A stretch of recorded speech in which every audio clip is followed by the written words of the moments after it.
ये कविता William Henry Davis द्वारा लिखी गई है, जिसका शीर्षक है लीजर यानी फुर्सत।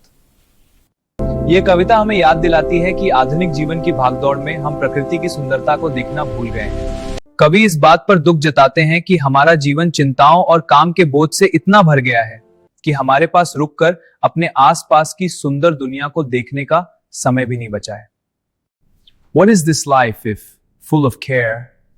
यहां कवि सवाल करते हैं कि यह कैसा जीवन है जो केवल चिंताओं से भरा है।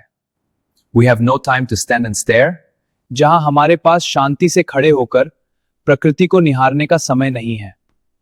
No time to stand beneath the boughs and हमारे पास इतना समय भी नहीं है कि हम पेड़ों की शाखाओं के नीचे खड़े हो सकें and stare as long as sheep or cows, और उतनी देर तक प्रकृति को देख सकें जितनी देर गाय या भेड़ें शांति से खड़ी रहकर देखती हैं। No time to see when woods we pass. Where do squirrels hide their nuts in the grass?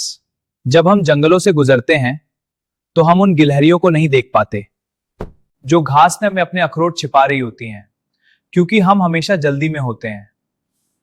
No time to see in broad daylight streams full of stars like skies at night.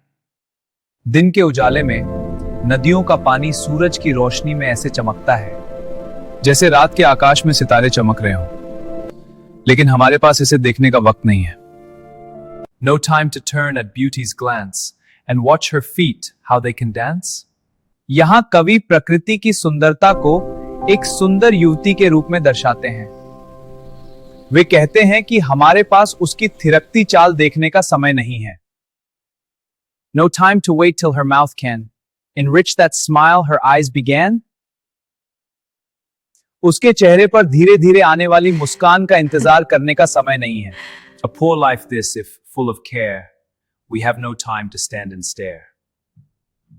अंत में कवि कहते हैं कि यदि हमारे पास फुर्सत के ये पल नहीं है तो हमारा जीवन बहुत ही व्यर्थ है।